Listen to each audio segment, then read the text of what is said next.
Master minds commerce చదవాలనుకునే 10th inter విద్యార్థుల తొలి ఎంపిక. నమస్కారం.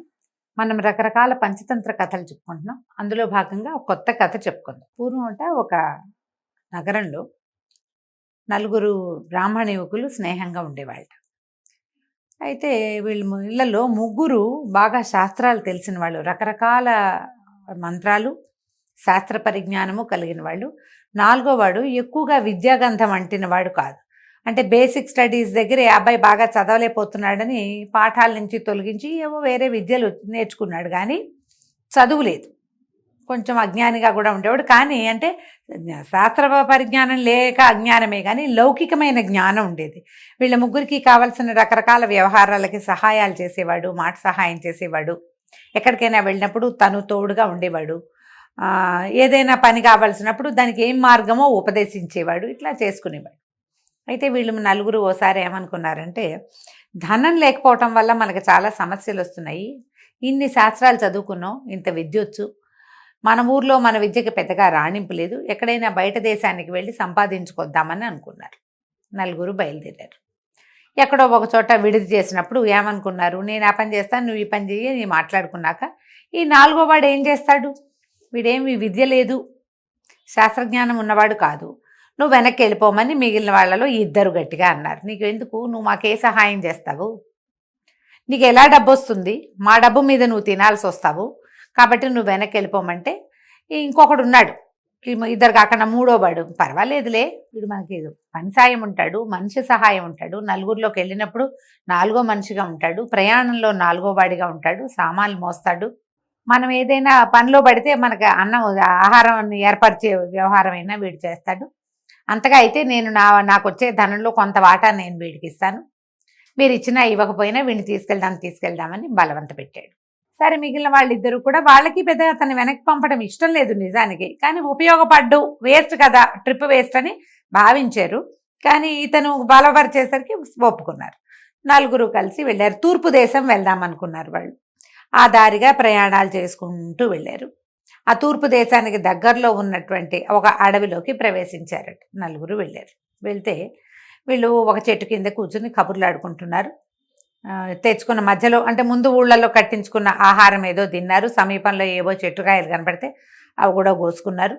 కాసేవో మంచినీళ్ళు ఉన్నాయి, తాబేటికాయ నీళ్ళు తాగి కులాసాగా మాట్లాడుకుంటూ దూరంగా చూస్తే వాళ్ళకు ఒక శరీరం కనపడింది. శరీరం అంటే ఇది పూర్తిగా బాడీగా లేదు, దేంతో ఒక జంతువు తాలూకు అవశిష్టాలు, అంటే దాని ఎముకలు లాంటివేవో కనిపించినాయి.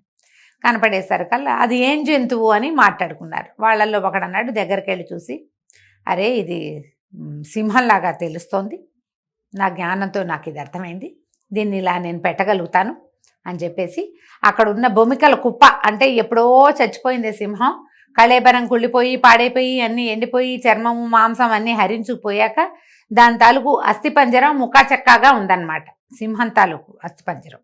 సరే, ఇతను ఏం చేశాడు, నాకు ఈ జ్ఞానం ఉంది, నేను చదువుకున్న పాఠాలు ఇవే, ఎలాంటి ఎముకల కుప్పనైనా నేను సరైన ఆకారంలో అమర్చగలనని ఒక సింహం కూర్చున్నట్టుగా ఈ ఎముకల్ని అమర్చాడు. ఇది సింహపు శరీరము అని చెప్పేసరికల్లా రెండో వాడు అన్నాడు, ఏ ఎముకల కుప్ప కనపడినా దానికి చర్మము మాంసము వచ్చేలాంటి విద్య ఉంది, అలాంటి మంత్రాలు ఉన్నాయి నా దగ్గరని. ఈ సింహపు ఆకారంలో కూర్చోపెట్టబడిన ఈ అస్థిపంజరానికి పూర్తిగా కవర్ అయ్యేలాగా కండలు, నెత్తురు, మాంసము అంతా ఏర్పరిచి పూర్తిగా చర్మం కూడా ఏర్పరిచి మంత్ర విద్యతోటి ఒక మరణించిన సింహం కూర్చున్నట్టుగా చేశాడు. దాన్ని ముందు బొంకల కుప్ప, తర్వాత ఏమో దాని ఆకారం అస్థిపంజరం ఆకారంలో అమర్చబడింది, ఇప్పుడు దానికి చర్మము మాంసము అన్నీ ఇవ్వబడ్డాయి. చూసరికల్లా భలే ఉంది, నిజంగా నిజపు సింహంలాగానే ఉంది, ఎంతో బాగుందంటే మూడో వాడు అన్నాడు, రే నా ప్రజ్ఞ చూడండి, ఇప్పుడు మీరు ఒకడేమో అమర్చగలడు, రెండో వాడు దానికి అవయవాలు సరిపడేలాగా అంటే చర్మాన్ని దాన్ని అమర్చి దాన్ని రియల్గా కనపడేలాగా చేయగలడు, నేను దాన్ని రియల్గానే చేయగలను, దీనికి ప్రాణం పోసే విద్య ఉంది నా దగ్గర, నేను ఆ శాస్త్రాన్ని చదువుకున్నాను, మరణించిన జంతువుకి లేదా వ్యక్తికి నేను ప్రాణం పోయగలను, ఈ సింహానికి ప్రాణం పోస్తానన్నాడు అని మంత్రం చదవబోయాడు. నాలుగో వాడు అజ్ఞానిగా మనం చెప్పుకున్నాక చదువుకోలేదు, ఒట్టిగా ఫిజికల్ హెల్ప్కి మాత్రమే శారీరక సహాయం మాత్రమే చేయగలడు అని చెప్పుకున్నవాడు గబుక్కొని చేతులు పుచ్చుకున్నాడు. ఒరే నాయన, దీన్ని గనక ప్రాణం పోసావా, అది గనక బతికొచ్చిందా, మన నలుగురిని తినేస్తుందిరా, వద్దు వద్దు నీ పని చెయ్యొద్దంటే వీడికి పిచ్చి కోపం వచ్చింది. అవురవురా, ముందు వాళ్ళిద్దరూ తమ విద్యలు ప్రదర్శిస్తుంటే నువ్వేమైనా మాట్లాడేవా? చెప్పలేదు నువ్వు.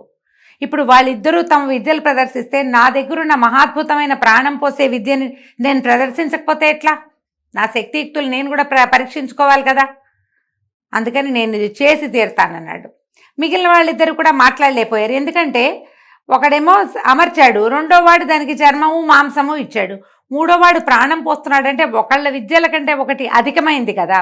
ఈ ప్రదర్శనని కాదని అంటే ఎట్లా? మరి మీరు ముందు చేశారుగా, నన్ను ఎందుకు చేయనివ్వరు అంటాడు. అందుకని వాళ్ళు ఊరుకున్నారు. ఈ అజ్ఞానిగా ఉన్న యువకుడు బతిమలాడాడు. లౌకిక జ్ఞానం మాత్రమే ఉన్నవాడు, వద్దురా వద్దురా, శాస్త్రజ్ఞానాన్ని ఇట్లా ప్రదర్శించకూడదు, నా మాట వినంటే నువ్వు ఏం చెప్పినా నేను విన్ను, దీనికి ప్రాణం పోసేదే అన్నాడు ఆ శాస్త్ర విద్య తెలిసినవాడు. అయితే నాలుగో వాడు అన్నాడు, బాబు నీకు దండం పెట్టానరా, ఒక సహాయం చెయ్యి, నేను చెట్టెక్కి కూర్చున్నాక నువ్వు మంత్రం చదువుతావో ఏం చదువుతావో నీ ఇష్టం అన్నాడు. సరేనన్నారు. వీళ్ళు ముగ్గురు నిలబడ్డారు. ఆ నాలుగో వాడు చకచక అక్కడున్న పెద్ద చెట్టునెక్కి కూర్చున్నాడు. కూర్చున్నాక ఇంక నీ ఇష్టం కానిమన్నాడు. ఈ శాస్త్ర పరిజ్ఞానం ఉన్నటువంటి మంత్రవేత్త మంత్రాన్ని పునశ్చరణ చేసుకుని తమ తాబేటికాయలో ఉన్న నీళ్లు ఆ చచ్చినట్టుగా కూర్చుని ఉన్నటువంటి సింహం మీద చల్లి మంత్రం చదివాడు. చదవంగానే అట్ట శవంలాగా కూర్చునున్న సింహంలో చలనం వచ్చింది, ప్రాణం వచ్చింది, లేచింది, అది నిలబడింది, తోకజాడిచ్చింది, అటు ఇటు చూసింది, గాండ్రమని పెద్దగా నోరు తెరిచి గర్జించింది. చూసుకుంది, తమ ముందు నిలబడి బికచచ్చిపోయి నిలబడి ఉన్నటువంటి ముగ్గురిని చూస్తూ, వీళ్ళల్లో ఒకడేమో తన విద్య ఫలించినందుకు గొప్పగా ఉంది ఒకడికి, రెండో వాడికి తను ఇచ్చిన శరీరం ఎంత పర్ఫెక్ట్గా నిలబడిందో చూస్తున్నాడు, మూడో వాడు తను నిలబెట్టిన షేప్లోనే ఇది నిలబడి ఉందా లేదా, ఎక్కడైనా వంకర టింకర వచ్చిందా చూస్తున్నారు తప్ప వీళ్ళు ఈ సింహం తమను ఏమైనా చేస్తుందని వాళ్ళు అనుకోలే. కానీ అది ఎప్పుడైతే గర్జించిందో అప్పుడు హడలొచ్చింది, కదలలేకపోయారు. అది ఒక్క ఉదుటున ముగ్గురి మీద పడి దొరికిన వాడి కండ దొరికినట్టుగా ఊడబెక్కుని తినేసి గర్జిస్తూ అడవిలోకి వెళ్ళిపోయింది. చెట్టు మీద కూర్చుని ఇదంతటి దాన్ని చూస్తున్న అజ్ఞానిగా చెప్పబడిన నాలుగో యువకుడు ఓ దండం పెట్టి, అయ్యో శాస్త్రజ్ఞానం తెలిసినా వీళ్ళకి లౌకిక జ్ఞానం లేకపోవటం వల్ల కదా ఇంత కొంప మునిగిపోయింది, వృధాగా చచ్చిపోయారు. సింహం అందరినీ తినేలా తలా ఒక కండా పీక్కు తింది, అంతే, తలా ఒక దెబ్బ కొట్టింది, కొట్టిన దెబ్బలకు వీళ్ళు కాస్త చచ్చిపోయారు. ఇప్పుడు వీళ్ళని బతికించే నాథుడేడి, నాకా ఏమీ రాదు అని అనుకుని ఓ దండం పెట్టి ఇక తూర్పు దేశం వద్దు, దక్షిణ దేశం వద్దు, సొంత ఊరు వెళ్ళిపోదామని బతుకు జీవుడా అని వెనక్కి వెళ్ళిపోయాడు. ఏ శాస్త్ర పరిజ్ఞానాన్నైనా ప్రదర్శించేటప్పుడు దేశకాలమాన పరిస్థితులు చూసుకోవాలి. నాకు ఇది వచ్చు నేను చేస్తా అనకూడదు. మన విద్య ఇక్కడ అవసరమా అనేది ఆలోచించాలి.